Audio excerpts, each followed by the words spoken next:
Bharatiya Janata party ਵੱਲੋਂ 2024 ਦੀਆਂ ਚੋਣਾਂ ਲਈ ਤਿਆਰੀਆਂ ਆਰੰਭ ਦਿੱਤੀਆਂ ਹਨ।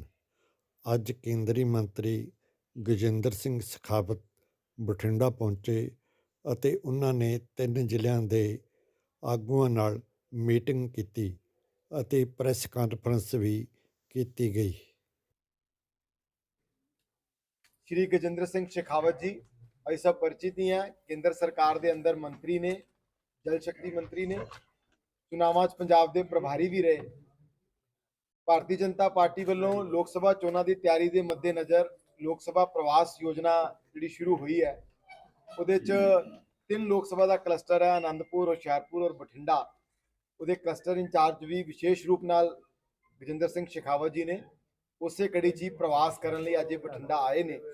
उन्होंने नाल श्रीमान अश्विनी शर्मा जी सब परिचित ही हैं, भारतीय जनता पार्टी पंजाब के प्रधान ने। सरदार गुरप्रीत सिंह कांगड़ जी साडे पंजाब के जनरल सकत्तर ने। भैन मोना जायसवाल जी साडे जनरल सकत्तर ने। स्वरूप सिंगला जी साडे पटियाला शहरी जिला के प्रधान ने। बठिंडा के विक्रमजीत सिंह चीमा जी साडे पंजाब के जनरल सकत्तर ने। जगदीप सिंह नकई जी पार्टी के बड़े सीनियर लीडर ने। दयाल सोढी जी साडे पार्टी के उप प्रधान ने। सो सब प्रमुख लोग अज इस प्रेस कॉन्फ्रेंस ने। मैं आदरणीय गजेंद्र सिंह शेखावत जी को कहांगा कि वो अपना विषय तुहाडे सामने रखणगे और इन्हां दा विषय पूरा हो जाण दईए, उहदे बाद कोई सवाल होणगे तो एक एक करके लै सकांगे। धन्यवाद। शेखावत साहब एक ना मूवमेंट कर दे रो पेज दे सारे पासे। हाँ, आप चिंता मत करो। सर थोड़ा आगे हो जाओ ना, माइक आड़ी अच्छी आ जाएगी। माइक आड़ी अच्छी धन्यवाद सुभाष जी। भारतीय जनता पार्टी जिला बठिंडा द्वारा आयोजित आज इस प्रेस वार्ता में हम सब के बीच में उपस्थित भारतीय जनता पार्टी के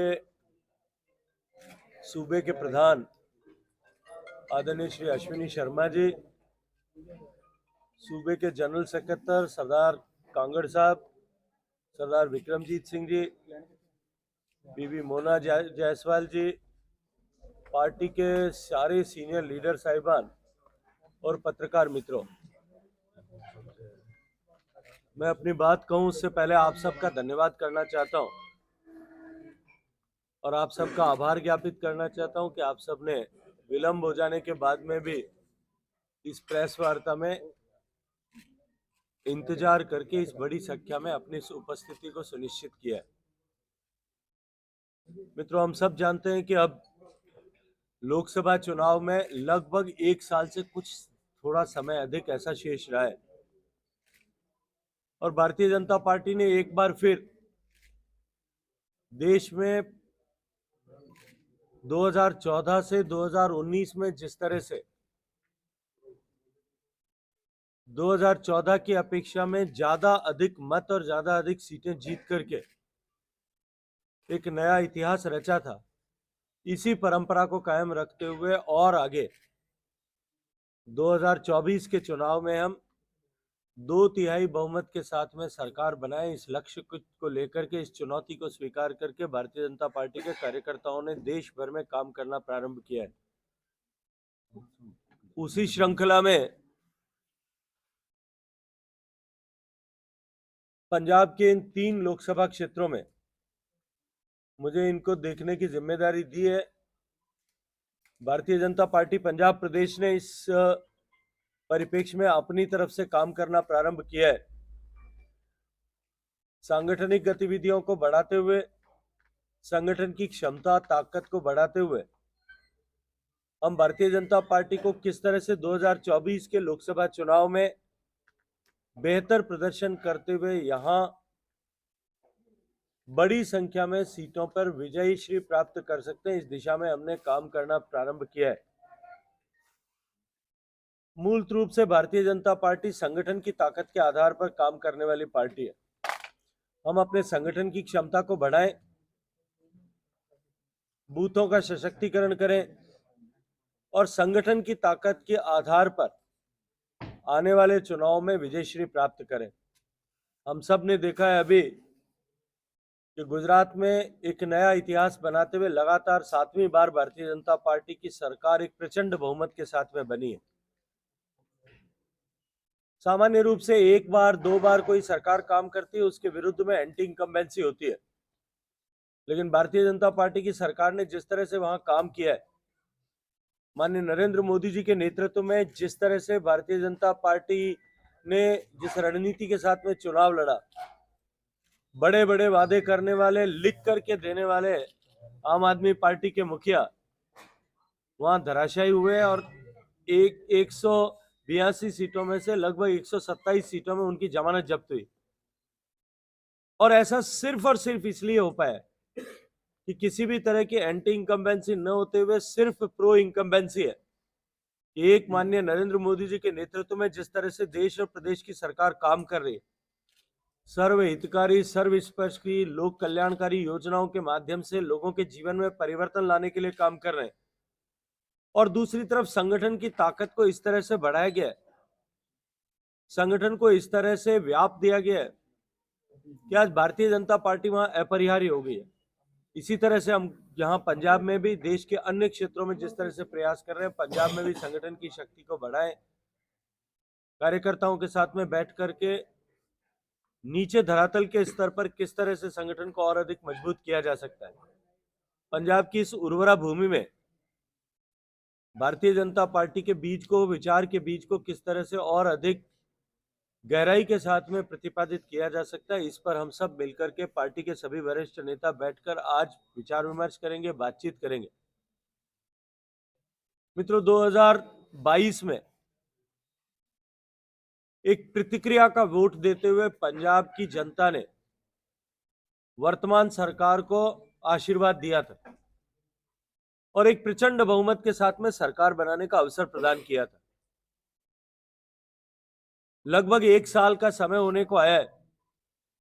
पंजाब की सरकार ने जितने वादे किए थे, हर एक वादे पर पंजाब की सरकार विफल हुई है, और दूसरी तरफ पंजाब की जनता, जिन्होंने भरपेट आशीर्वाद दिया, छप्पर फाड़ करके आशीर्वाद दिया, उस जनता को माफिया राज और अराजकता के हवाले करने का पाप इस वर्तमान सरकार ने किया है।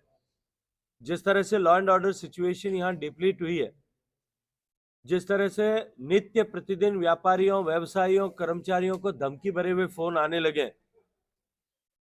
एक्सटॉर्शन जिस गति के साथ में बढ़ा है, पंजाब की सत्तारूढ़ पार्टी के विधायकों ने जिस तरह से लूट खसोट प्रारंभ की है, जिस तरह का माहौल पंजाब में बना है, पंजाब की जनता इस बात को महसूस करने लगी है कि हमसे कहीं न कहीं कोई चूक हुई है। किसी भी चुनी हुई सरकार के प्रतिनिधियों के विरुद्ध छोटी मोटी नाराजगी होना स्वाभाविक होता है, व्यक्तिगत काम न होने के कारण से, व्यक्तिगत अपेक्षाएं पूरी न होने के कारण से। लेकिन किसी चुनी हुई सरकार के विरुद्ध इस तरह का आक्रोश का वातावरण बनना, और वो भी केवल 1 साल से कम समय में बनना, ये निश्चित रूप से इस बात का परिचायक है कि जनता ने भावावेश में उस समय प्रतिक्रिया में वोट दिया था। आज पंजाब की जनता, जो चर्चा मैं पंजाब के कार्यकर्ताओं से करता हूं, और जिस तरह के सूत्र मेरे पूरे पंजाब में पिछले चुनाव के समय निरंतर यहां रहने के चलते हैं, मैं विश्वास के साथ में कहता हूं कि जो भ्रांतियां भारतीय जनता पार्टी की विचारधारा के प्रति, भारतीय जनता पार्टी के नेतृत्व के प्रति जिस तरह की भ्रांतियां पंजाब के आम जन में खड़ी करने की कोशिश की गई थी, वो अब धूली दूसरित हो रही है, अपने आप समाप्त हो रही है, उनकी मिट्टी अब अपने आप हट रही है, और भारतीय जनता पार्टी के प्रति लोग अपेक्षा भाव से पिंडों में इसकी चर्चा करने लगे हैं कि स्थायी शासन अगर कोई दे सकता है, सुरक्षित पंजाब कोई दे सकता है, समृद्ध पंजाब यदि कोई बना सकता है, तो वो भारतीय जनता पार्टी बना सकती है। और हम सभी मिलकर के, भारतीय जनता पार्टी संगठन के सभी कार्यकर्ता, सारे नेता, सभी वरिष्ठ लोग यहाँ बैठे, हम सब मिलकर के माननीय मोदी जी की सरकार बनाने और यहाँ पंजाब में कमल खिलाने के लिए हम सब लोग मिलकर के काम करने के लिए संकल्पबद्ध हैं। बहुत बहुत धन्यवाद। सबसे बड़ा सवाल यह है कि देहात में जाने के लिए खास करके बीजेपी को पंजाब में शहरी पार्टी माना गया है, फाजिलका और पठानकोट को छोड़ के देहात में जाने के लिए आपके क्या प्रयास हैं? देखिए, मैंने अभी विस्तार से आपके सामने इस विषय को रखा है कि हम कार्यकर्ताओं के आधार पर, संगठन के आधार पर, सदस्यों के आधार पर काम करने वाली पार्टी है। जो आज पंजाब में परिस्थिति है, वो परिस्थिति आज से 30 साल पहले देश के अधिकांश प्रांतों में थी। 1990 के दशक से पहले गुजरात में भी यही स्थिति थी कि भारतीय जनता पार्टी या जनसंघ को मात्र जो है शहरों की पार्टी माना जाता था। सूरत और अहमदाबाद के बाहर कहीं अस्तित्व नहीं था। 2090 में भारतीय जनता पार्टी तीसरे नंबर की पार्टी थी, कांग्रेस और जनता दल के बाद में। गुजरात के परिप्रेक्ष्य में बात कर रहा हूं। लेकिन आज 2090 से लेकर के आज लगातार सत्ता में है। इसलिए जब पार्टी संगठन के आधार पर काम करती है, अपनी विचारधारा को नीचे लेकर के जाती है, आज तो परिस्थितियां बदली है कि देश में 17-18 प्रदेशों में भारतीय जनता पार्टी की प्रत्यक्ष परोक्ष रूप से काम करने वाली सरकार है। मैं विश्वास के साथ में कहता हूं कि अब लोगों के मन में जो भ्रांतियां जानबूझ करके नियोजित तरीके से खड़ी की गई थी, वो हटने लगी हैं।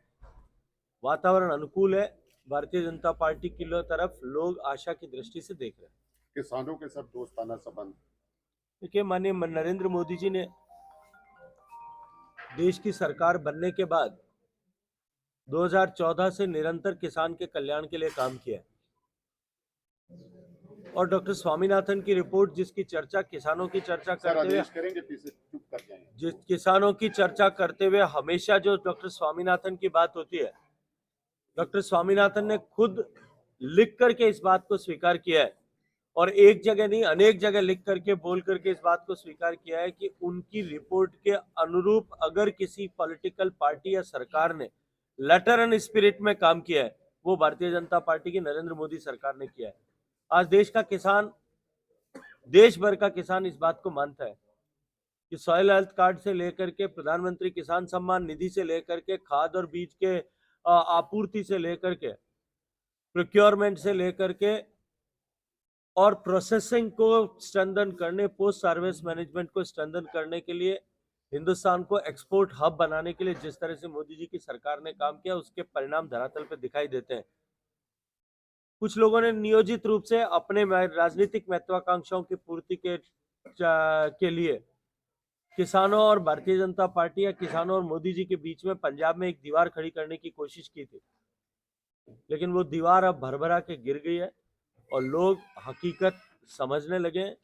और इसी से मैंने कहा है कि पंजाब में भी गांव में बैठे हुए लोग, पिंड में बैठे हुए किसान भी अब ये अपेक्षा करते हैं कि अब भारतीय जनता पार्टी है जो उनकी असली खैरख्वा हो सकती है। ਪੰਜਾਬ ਦੇ ਮਾਹੌਲ ਨੂੰ ਕਿਵੇਂ ਦੇਖਦੇ ਹੋ? ਜਗ੍ਹਾ ਜਗ੍ਹਾ ਤੇ ਹੋਲਡਿੰਗ ਲੱਗੇ, ਗੁਰਪ੍ਰਬੰਧ ਪੰਨੂ ਨੇ 4 ਜਗ੍ਹਾ ਤੇ ਹੋਲਡਿੰਗ ਲੱਗੇ ਬਠਿੰਡਾ ਦੇ ਚ। ਮਾਹੌਲ किधर ਨੂੰ ਜਾ ਰਿਹਾ ਪੰਜਾਬ ਦਾ?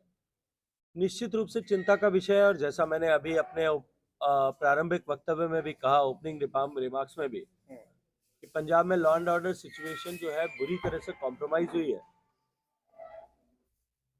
न केवल इस तरह की विभाजनकारी ताकतें एक बार फिर सिर उठाने लगी हैं, अपितु चोला बदल करके इन विभाजनकारी ताकतों के प्रश्रय से, इनके सहयोग से अलग अलग तरह के माफिया भी पंजाब में पनपने लगे हैं। देश की सरकार पैनी दृष्टि बना करके इन सब पर देखकर ध्यान रखे हुए और निरंतर पंजाब सरकार के, पंजाब पुलिस के संपर्क में रह करके उन्हें जिस तरह का सहयोग करना चाहिए उस तरह के सहयोग प्रतिबद्धता के साथ में कर रहे हैं। ਸ਼ਾਇਦ ਕਾਲ ਬੜੀਆਂ ਆ ਰਹੀਆਂ ਨਾਲ ਤੁਹਾਡੇ ਸਰੂਪ ਸਿੰਘ बताया ना मैंने। भाजपा में शामिल हुए पर पंजाब की लीडरशिप कह रही है आपकी कि हमें मालूम नहीं है मनप्रीत बादल भाजपा में शामिल हुए। देखिए, ऐसा है, ये संभव नहीं होता है कि भारतीय जनता पार्टी जैसी पार्टी में कि किसी को जानकारी नहीं है। और जो जग जाहिर है, भारतीय जनता पार्टी के राष्ट्रीय अध्यक्ष ने, भारतीय जनता पार्टी के गृह मंत्री जी सबकी अनुमति से अगर किसी को ज्वाइन किया है, तो उसके लिए ये कहना मैं नहीं मानता कि उपयुक्त होगा कि हमें जानकारी में नहीं है। हो सकता है किसी व्यक्ति विशेष की जानकारी में न हो, लेकिन पार्टी और संगठन की जानकारी में न हो, ऐसा संभव भारतीय जनता पार्टी में कम से कम नहीं होता। ਪਰ ਨਜ਼ਰ ਨਹੀਂ ਆ ਰਹੇ ਮਨਪ੍ਰੀਤ ਬਾਦਲ, ਨਜ਼ਰ ਨਹੀਂ ਆ ਰਹੇ ਨਾ ਹੋਲਡਿੰਗ ਦੇ ਵਿੱਚ ਨਾ ਤੁਹਾਡੀ ਕਾਨਫਰੰਸ ਦੇ ਵਿੱਚ ਬੈਠੇ ਨੇ। चलो, अभी तो आए हैं घर में यार, घर में कोई नया परिवार में सदस्य आता है, वो पहले ही दिन नजर आने लग जाता है। शेखावत जी, माननीय सुप्रीम कोर्ट के सौजन्य से पिछले समय में आपके साथ मीटिंग्स हुई है पंजाब और हरियाणा की एसवाईएल को लेकर। क्या इस इशू को लेकर कोई रोड मैप आपके पास है या सिर्फ ये वोट की राजनीति तक ही सीमित है ये इशू? देखिए, एसवाईएल बने इसको लेकर के लंबे समय से प्रकरण सुप्रीम कोर्ट में विचाराधीन है। सुप्रीम कोर्ट ने 2-3 बार उसमें अपनी तरफ से वर्डिक्ट दिया भी है, लेकिन क्योंकि दोनों राज्यों के बीच में सहमति नहीं है इसको लेकर के, इसलिए वो अभी भी उसका धरातल पर अमलीकरण नहीं हो पाया है। एक बार फिर सुप्रीम कोर्ट ने आदेश किया था कि भारत सरकार के जल शक्ति मंत्री दोनों राज्यों के मुख्यमंत्रियों के साथ में बैठें और उनके बीच में सहमति बनाने का प्रयास करें। हमने प्रयास किया है, लेकिन किसी भी तरह की सहमति न बन पाने के कारण से हमने वापस अपनी तरफ से सुप्रीम कोर्ट को अपनी रिपोर्ट भेजने के लिए कार्रवाई प्रारंभ कर दी है, क्योंकि प्रकरण लंबे समय से उच्चतम न्यायालय में विचाराधीन है, इसलिए इस पर किसी भी तरह की सार्वजनिक टिप्पणी करना मेरे लिए अनुकूल नहीं आपकी है। रिपोर्ट की क्या ये होगी कि संभव बननी नहीं है? चाहिए या नहीं? सहमति नहीं बनी है दोनों राज्यों के बीच सर में। आपके मुताबिक बननी चाहिए या नहीं? मैंने क्या कहा कि जो विषय सुप्रीम कोर्ट में विचाराधीन है उस पर मुझे टिप्पणी करने का अधिकार नहीं। सर एक आपका इसी महकमा से रिलेटेड एक और क्वेश्चन है सर। अभी पिछले कुछ समय से पंजाब में एनवायरमेंट और पानी को लेकर काफी इश्यूज चल रहे हैं। पहले आपको लेकर प्रतिनिधि मंडल मिला मत्तेबारा के इशू को लेकर, गुड्डा नल्ला को लेकर, और अभी जीरा की फैक्ट्री में भी इसी इशू को लेकर काफी चर्चा हुई और सरकार को फिर कहना पड़ा कि हम इसको बंद कर रहे हैं। तो ये क्षेत्र आपके अंडर आता है जल शक्ति मिनिस्ट्री के। देखिए, पानी के आपका राज्य भी को लेकर प्रभावित कुछ है कर रहे हैं इससे। आप? देखिए, प्राथमिक रूप से जो हमारे संविधान की व्यवस्था है उसके अनुरूप जल राज्य सूची का विषय है। जल स्रोतों का संरक्षण, उनका संधारण, उनका उपयोग, उनका रखरखाव करना राज्य सरकार की जिम्मेदारी है। And Punjab government have grossly failed. पिछले 30 साल से जो है बुड्ढा नाला का प्रकरण चल रहा है, विभिन्न न्यायालयों के आदेश होने के बावजूद भी सरकार नहीं कर पाई। 2017 के बाद भारतीय जनता पार्टी 2017 के बाद भारत की सरकार द्वारा सहयोग प्रदान करने की प्रक्रिया प्रारंभ होने के बावजूद भी जिस तरह की प्रगति इसके कारण से धरातल पर होनी चाहिए थी वो अभी भी नहीं हो पाई। मैं कई बार समीक्षा उसकी की है। पूर्ववर्ती कांग्रेस सरकार ने भी इस बात का भरोसा 2019 में दिलाया था कि हम 1 साल में लुधियाना के सारे वेस्ट के ट्रीटमेंट की फैसिलिटी जो भारत सरकार ने सहयोग दिया है उसके आधार पर पूरी करेंगे, लेकिन दुर्भाग्य से नहीं कर पाए। उसके चलते एनजीटी ने, नेशनल ग्रीन ट्राइब्यूनल ने लुधियाना की नगर पालिका पर भी और इंडस्ट्रियल एसोसिएशन पर भी पेनल्टीज इम्पोज की हैं। मैंने 2022-20 में भी और 2022 में भी नई चुनी हुई सरकार के मुख्यमंत्री जी के साथ इसको लेकर के बैठक की थी। माननीय मुख्यमंत्री भगवंत मान जी ने मुझे इस बात का भरोसा दिलाया था कि हम अगले 1 साल में इस प्रोजेक्ट को पूरा करेंगे, इन ट्रीटमेंट प्लांट्स को बनाएंगे। वो प्लांट जो है बनने की प्रक्रिया चल रही है, लेकिन टाइमलाइन से अभी भी पीछे है। निरंतर उसके ऊपर प्रयास करने के बावजूद भी पंजाब सरकार उसे गंभीरता से नहीं ले रही और उसका दुष्परिणाम केवल पंजाब को ही नहीं, नीचे बहकर जाने वाले पानी जो पीने के पानी के रूप में उपयोग होता है राजस्थान के 13 जिलों तक, वहां तक उसके कारण से समस्या को जो है वो दर्ज किया जा रहा है। अच्छा, एक सबसे बड़ी पंजाब की समस्या है जी, नेशनल सिक्योरिटी को ध्यान में रखते हुए कर्जा जो चढ़ा है पंजाब के ऊपर, लाखों करोड़ों कर्जे का और कर्जा, नेशनल सिक्योरिटी दोनों का क्या लेना जो देना है? सर आतंकवाद था, तो आतंकवाद के समय का चलता नेशनल जो सिक्योरिटी फोर्सेज है उनकी सैलरीज, उनका खर्चा चलते हुए आज का नहीं है, लंबे समय से नेशनल सिक्योरिटी, क्योंकि बॉर्डर एरिया है। मुझे लगता है कि नेशनल सिक्योरिटी के लिए जितनी भी फौज काम करती है, चाहे वो भारत की सेना करती होगी या बॉर्डर पे काम करने वाले डिफरेंट बॉर्डर ऑर्गेनाइजेशंस हैं, बॉर्डर सिक्योरिटी फोर्स है, इंटरनल सर, जब अंदर में आईटीबीपी है, मेरी बात खत्म करना था आप। उन सब की चिंता और उन सब का खर्च जो है राष्ट्रीय सुरक्षा से जुड़े हुए विषयों का खर्च भारत सरकार उठाती है, इसलिए राष्ट्रीय सुरक्षा और राज्य की आंतरिक सुरक्षा इन दोनों विषयों को जोड़ने की आवश्यकता नहीं है। लेकिन पंजाब की सरकार पर, पंजाब प्रदेश पर जो कर्जा बढ़ा है वो कर्जा केवल सिक्योरिटी प्रोफेशनल्स के कारण से नहीं बढ़ा है। जिस तरह से पंजाब में पूर्ववर्ती सरकारों ने पंजाब की इकोनॉमिकल प्रबंधन, आर्थिक प्रबंधन, इकोनॉमिक मैनेजमेंट को जिस तरह से डुबोया है उसके कारण से ये परिस्थिति बनी और वर्तमान सरकार इसको बिल्कुल कुएं में डालने के में लगी है। आज पंजाब में जितनी स्टेट रेवेन्यू है, स्टेट रेवेन्यू से ज्यादा जो है पंजाब का कैपिटल एक्सपेंडिचर, जो पंजाब का एस्टेब्लिशमेंट एक्सपेंडिचर हो गया। कर्जे का ब्याज, तनख्वाह, पेंशन और मेडिकल बिल्स, ये भी पंजाब की ग्रॉस रेवेन्यू से बाहर निकल गए। जो भारत सरकार से पैसा आता है उससे में से इसको चुकाया जाता है। तो इसलिए निश्चित रूप से पंजाब की स्थिति भयावह है। और हमने बार बार चुनाव के समय में भी कहा था कि ऐसी खराब हालात के बावजूद भी जिस तरह से रेवड़ियां बांटने की चर्चा तत्कालीन सरकार ने की थी, ये पंजाब के लिए लंबे समय तक, आने वाले समय में पंजाब के भविष्य के लिए बहुत बड़ी चुनौती बनेगी। लेकिन बहुत बड़े बड़े सब्जबाग दिखा करके सत्ता में आई सरकार ने भी वो वादे अभी तक पूरे नहीं किए। तो परिस्थिति निश्चित रूप से चिंताजनक है और पंजाब की सरकार को अपने आर्थिक प्रबंधन के लिए ठीक से काम हो, इसके लिए काम करना चाहिए। आप क्या करेंगे जी? पंजाब को चलिए, निकालेंगे? धन्यवाद। पंजाब को निकालेंगे सर? जब निकालेंगे, समय आएगा तो वो भी निकालेंगे, चिंता करें। एक सर 26 तारीख को फिर किसान, थैंक यू भाई साहब।